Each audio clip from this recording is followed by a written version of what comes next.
Hola, ¿cómo están? Vamos a hablar del modelado de software en sistemas embebidos.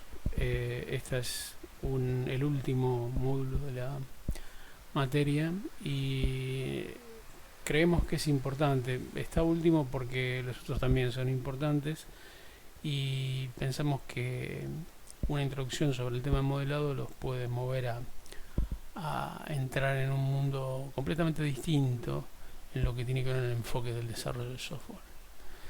Vamos a hablar primero de qué es el modelado y por qué sirve. Eh, nosotros, nosotros lo hicimos en su momento también a lo largo de la carrera, han trabajado muchísimo con modelos, han aprendido a construir modelos desde álgebra, digamos, o desde cálculo 1, que dan las bases para los modelos matemáticos.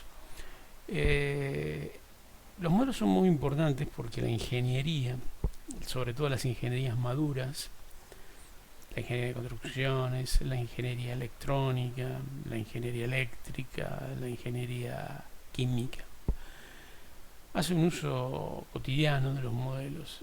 Aquí yo encontré un texto corto que escribió John von Neumann, por si no lo recuerdan. John von Neumann fue quien concibió la arquitectura que usan la mayoría de las computadoras que hoy utilizamos cotidianamente, la arquitectura de von Neumann precisamente. Algunos dicen que no la diseñó él, sino que se la robó un colega, pero bueno, no nos vamos a meter en esas cuestiones. Hoy está reconocida como la arquitectura de von Neumann. Von Neumann escribió que las ciencias, más que explicar, tratan de interpretar, o sea, de entender.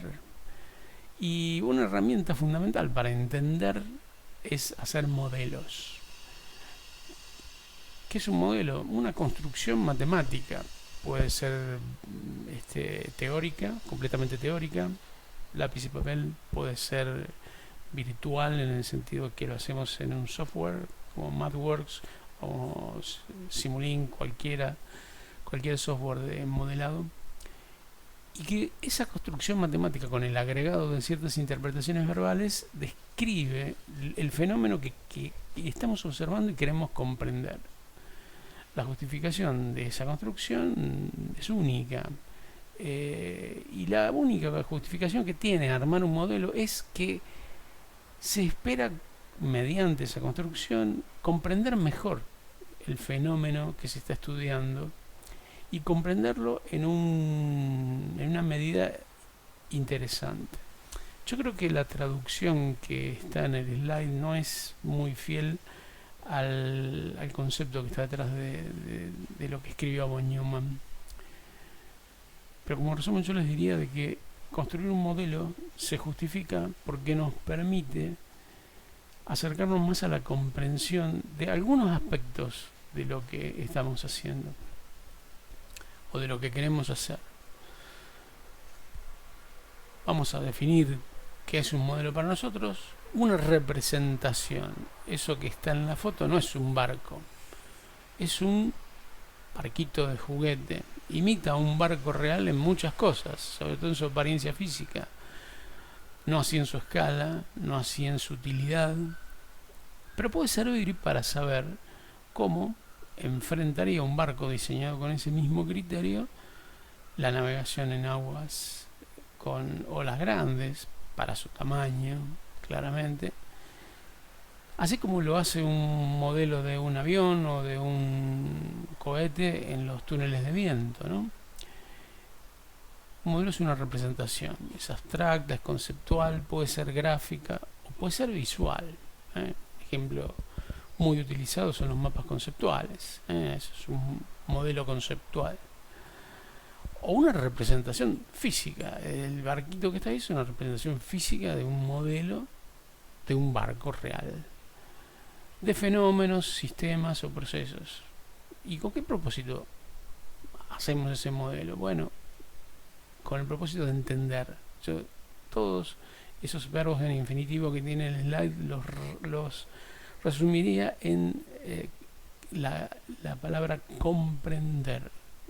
Comprender esos fenómenos quizás en un aspecto solamente, no en el completo el alcance completo de su complejidad, sino en una parte de su complejidad.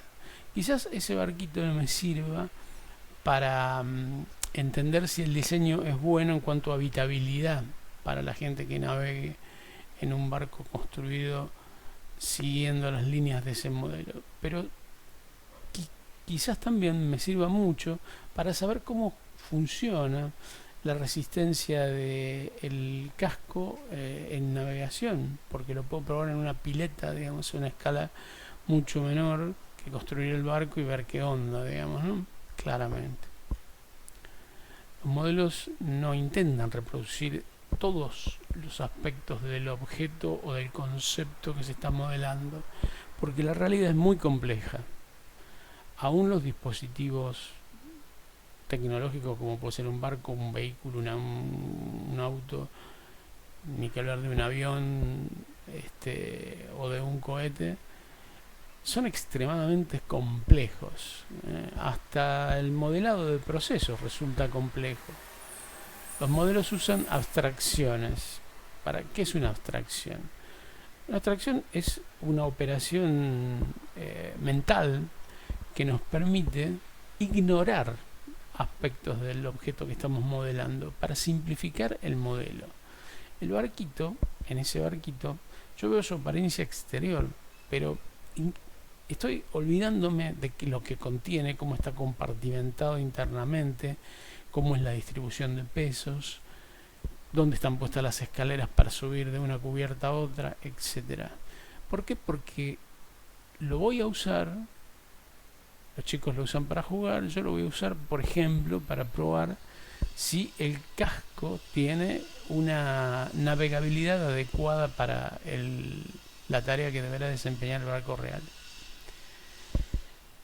Hay una tarea de ingeniería muy importante, la elección de las abstracciones que voy a aplicar cuando construyo un modelo. Es crucial para la su utilidad. Una simplificación excesiva puede eliminar la utilidad del modelo, dice allí.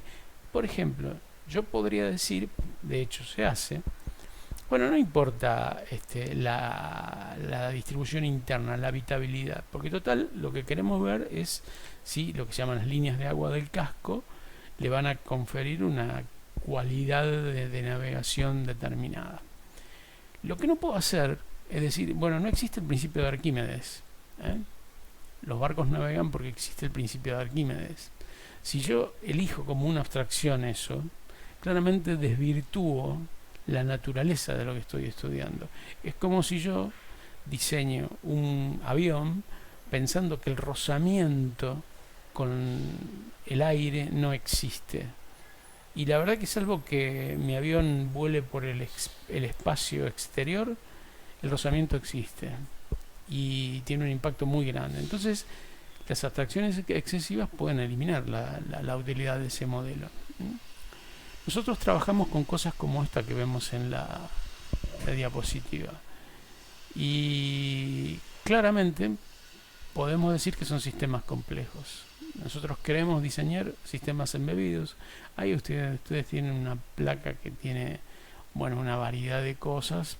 Podría decirle, tiene conversor analógico digital, sensores de luz, un magnetómetro, acelerómetro, tiene salida HDMI, tiene una UART vía USB, tiene 4 puertos USB, un puerto Ethernet, una interfaz para una cámara. Bueno, es una cosa bastante interesante, linda placa, no me acuerdo realmente qué placa es. Tiene hasta un encodificador rotativo, dos salidas para un motor. La verdad que esto es una cosa muy versátil, un juguete muy interesante para los electrónicos. Nos encantaría ponerle la mano encima, pero modelar esto no es una tarea muy sencilla, así que vamos a avanzar sobre los conceptos de modelado y qué herramientas tenemos a disposición hoy, específicamente en el campo de sistemas embebidos. En el diseño de sistemas embebidos hay dos dimensiones ortogonales claramente delimitadas: diseñar el hardware y diseñar el software. A diferencia de los informáticos, que tienen generalmente dado a una plataforma de hardware y deben diseñar el software. Nosotros, cuando encaramos el diseño de sistemas embebidos, sabemos que vamos a hacernos cargo de las elecciones, las virtudes y los defectos del hardware y el software. Con lo cual lo correcto es hablar de codiseño. Codiseño ustedes lo pueden ver en diseño digital avanzado y en otras asignaturas de la carrera, sobre todo de los últimos cuatrimestres, de los últimos. Y acá hay una cosa que es muy importante. En el campo del software se han desarrollado no solamente miles de lenguajes de programación sin encontrar uno que sirva para todo, y yo diría sin encontrar uno que tenga las virtudes, el conjunto de virtudes mínimas necesarias. Y también se han desarrollado técnicas para que sea un poco menos peor. ¿Por qué digo menos peor? Porque la verdad que mi concepto del estado del desarrollo del software hoy, en la segunda década del siglo, tercera década del siglo XXI, es que el desarrollo de software deja mucho que desear. Entonces, claramente, nosotros desde la ingeniería para sistemas embebidos no podemos aplicar en forma lineal y rígida esas técnicas que no vienen del campo del desarrollo del software. Acá hay una técnica que quiero discutir con ustedes. Digo discutir porque me interesa que, si tenemos la suerte de que las clases sean, que podamos coincidir temporalmente en la clase y ustedes no estén viendo esto grabado, hay una técnica que me interesa discutir con ustedes, que es el diseño basado en modelos. Esto trae un poquito de racionalidad al desarrollo de software, porque, bueno, estadísticamente la primera acción ante el desafío de construir un sistema de software es sentarse a escribir un programa, que es la última que debería realizarse. Los ingenieros de cualquier otra ingeniería madura primero diseñan y después construyen. Los informáticos quieren construir antes de diseñar. No siempre, hay gente que trabaja bien, pero hay una cantidad importante de gente que entiende el software como solo el código, ¿no? Es mucho más que eso. Bueno, hay una publicación electrónica que se llama eInfochips, la pueden encontrar en internet, pero hay una frasecita que me gustó, que dice que esto que tenemos en el slide, ¿no? Que el diseño basado en modelos realiza verificaciones y validaciones a través de el testeo en el entorno de simulación. Lo que hacemos en el Simulink, con el MATLAB o en tantos, estoy dejando afuera otros programas también excelentes para lo que es simulación, lo que se hace normalmente, digamos, en otras ingenierías, acá es viendo, está viéndose en el software como si fuese una gran novedad, ¿no? Dice, esto cubre varias disciplinas: el comportamiento funcional, la optimización de costo y performance para desplegar un producto desde las etapas tempranas del diseño del concepto hasta la validación final y la verificación mediante el testing. Bueno, yo a esto agrego que es importante que los modelos que construyamos se puedan accionar, es decir, se puedan probar. ¿Por qué? Porque si no, no tiene mucho sentido construir un modelo. Construir un modelo para que quede como documentación, generalmente lo único que produce es pérdida de tiempo, porque el modelo rápidamente queda desactualizado y no refleja la actualidad del sistema. Entonces, si construimos un modelo, tiene que ser un modelo accionable, un prototipo que se pueda probar. ¿Para qué probar? No para buscar bugs, porque los bugs se buscan en el código.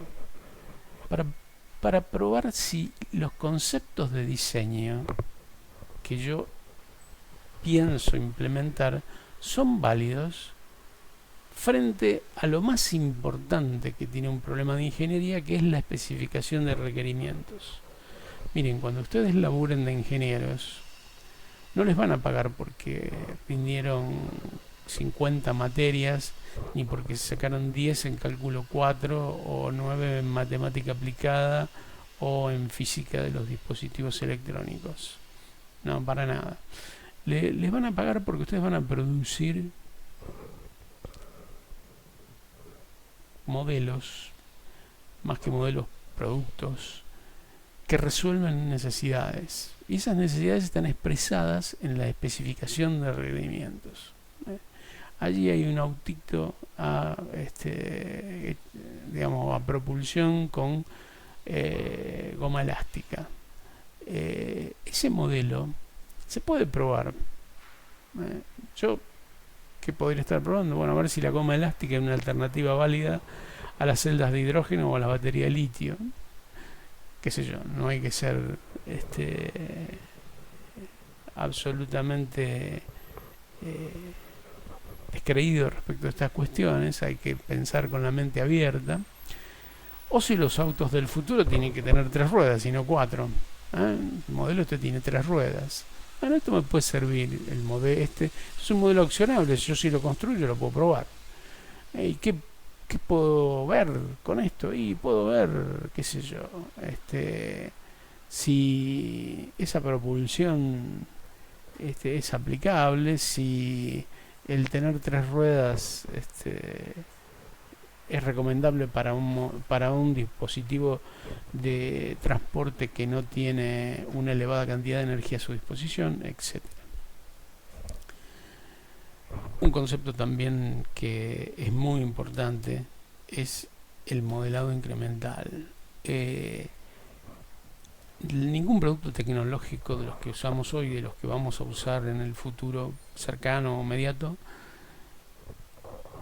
aparece de la nada, tal como es.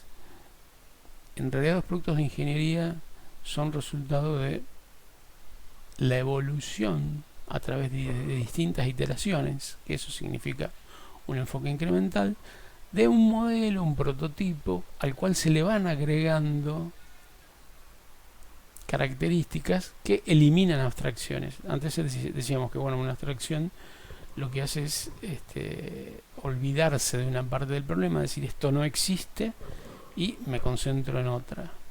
Bueno, en la versión 1.0 quizás eso es válido y nos sirve para entender ciertas cosas, y en la versión 1.1 probablemente ya eliminemos alguna abstracción.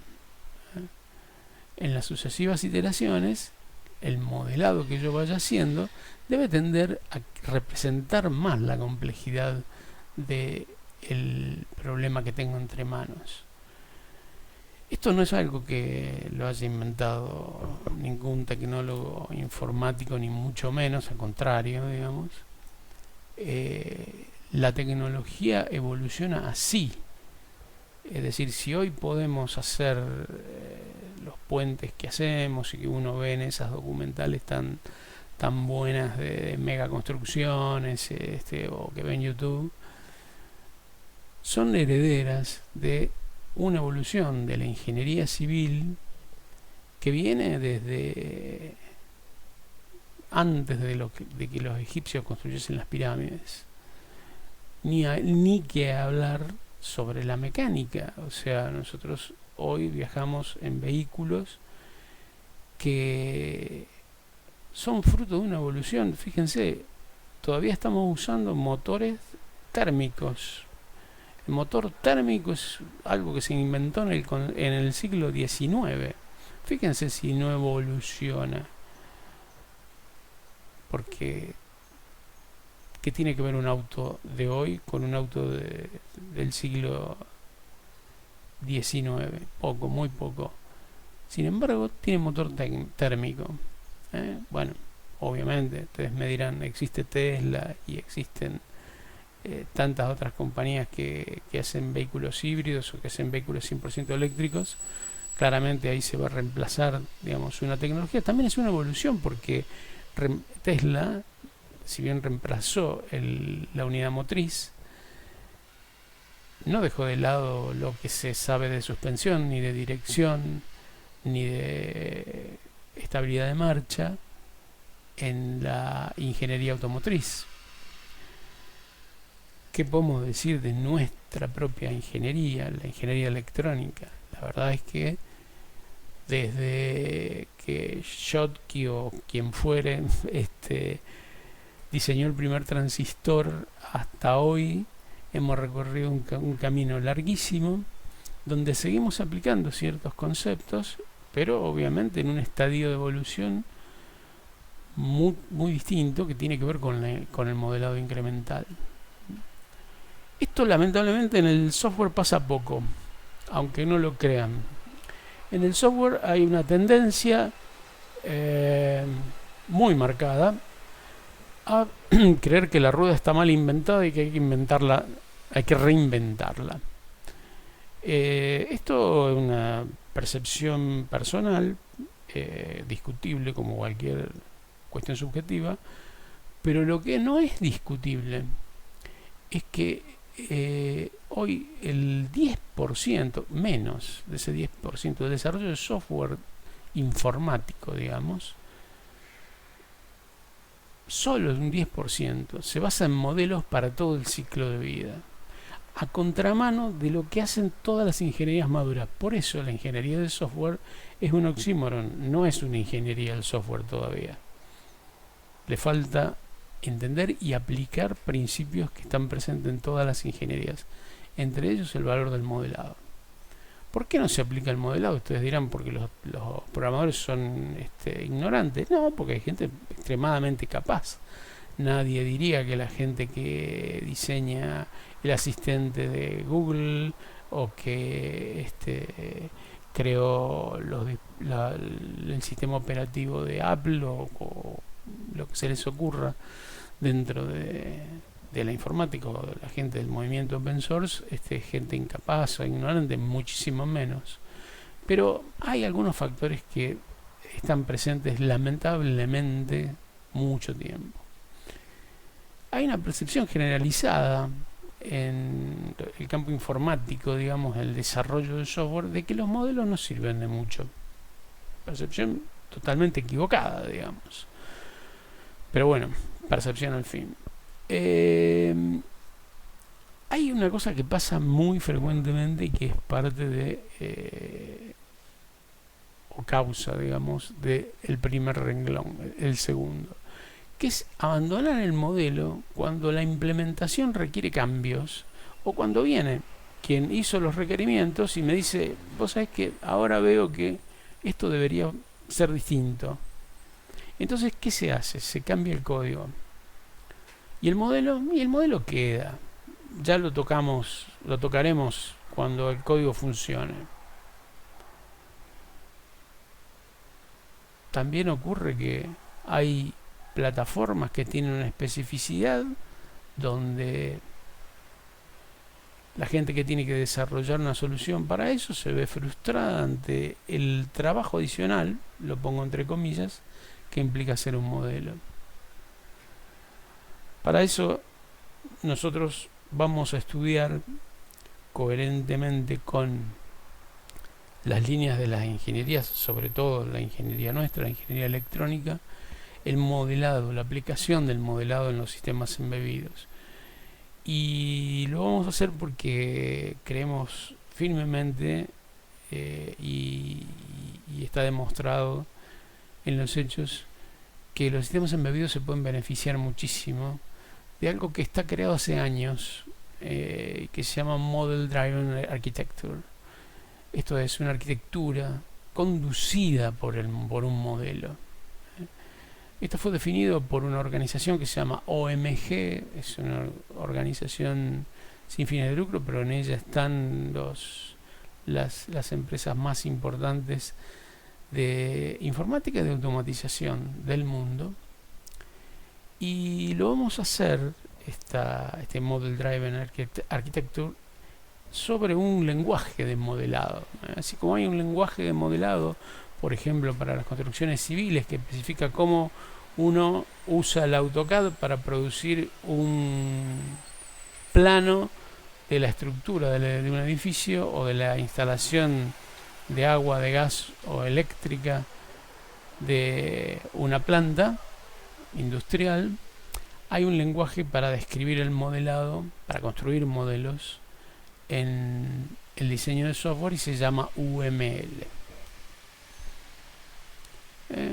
Este método de Model Driven Architecture debe capturar y formalizar los requerimientos. Capturar los requerimientos es muy importante. ¿Por qué? Porque yo no tengo que hacer el sistema que yo quiero. Tengo que hacer el sistema que su potencial usuario necesita realmente. El modelo debe reflejar la lógica de la aplicación que construyamos. Y fundamentalmente el código debe derivar del modelo, o sea, debe ser una consecuencia del modelo y no puede desvirtuarlo. ¿Qué quiero decir? Yo no puedo hacer en el código algo que contradiga los principios que se implementaron en el modelo. Por eso los modelos deben ser detallados, ejecutables, como ya dijimos, accionables, y sobre todo estoy introduciendo un concepto que es muy importante: independientes de la plataforma. Ya vamos a ver qué significa. Quiero hacer una reflexión para cerrar toda esta primera parte de cómo funciona una arquitectura dirigida por un modelo, conducida por un modelo en otros campos. En el diseño circuital electrónico es el mejor ejemplo que podemos encontrar de MDA, sin que se aplique formalmente este método, porque MDA como marca registrada nació para el desarrollo de software. Pero pensemos en el diseño circuital electrónico. ¿Cómo se hace el diseño circuital electrónico? La primera cosa que hay que decir que es exitoso, o sea, la electrónica como tal, no porque seamos ingenieros electrónicos, pero la verdad es que ha conseguido logros importantísimos en la tecnología, ha puesto al hombre en planetas del sistema solar, nos ha mandado información desde allí, ha contribuido al diagnóstico médico de manera decisiva, y bueno, y millones de otras innovaciones que introdujo en nuestra vida cotidiana que cambiaron para siempre la civilización y la vida humana, ¿no? Bueno, lo primero que se hace cuando uno hace diseño circuital es el esquemático. Uno hace el circuito, ¿sí? El diseño de la placa de circuito impreso es posterior. O sea, lo primero que tengo que tener es el esquemático. Si yo no tengo el esquemático, ¿cómo voy a ir a decirle a alguien que fabrica placas: che, haceme la placa para mi prototipo o para mi producto? El diseño de la placa es posterior a tener el esquemático. Y el diseño de la placa muy difícilmente cambia el diseño circuital. No es imposible que lo haga, porque a veces viene quien se encarga de esa fase, o nosotros mismos, si es un proceso que abordamos en su totalidad, y nos damos cuenta que hay un plano de masa del cual no vamos a poder disponer porque el circuito está acomodado de una manera que impide realizarlo físicamente. Si pasa eso, o si en la fase de pruebas, una vez que tengo diseñada la placa y montado los componentes, o en la utilización como un producto terminado aparecen errores, el estudio de esos errores deriva en correcciones que seguramente son errores, no seguramente, pero muchas veces ocurre con productos nuevos que son errores de diseño. Lo primero que se hace es reflejarlo completamente, inmediatamente en el esquemático.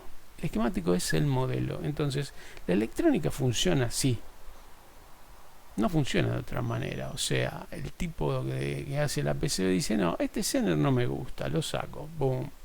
Y a ver, ¿y para qué quiere acá un optoacoplador? Nada, no lo pongo.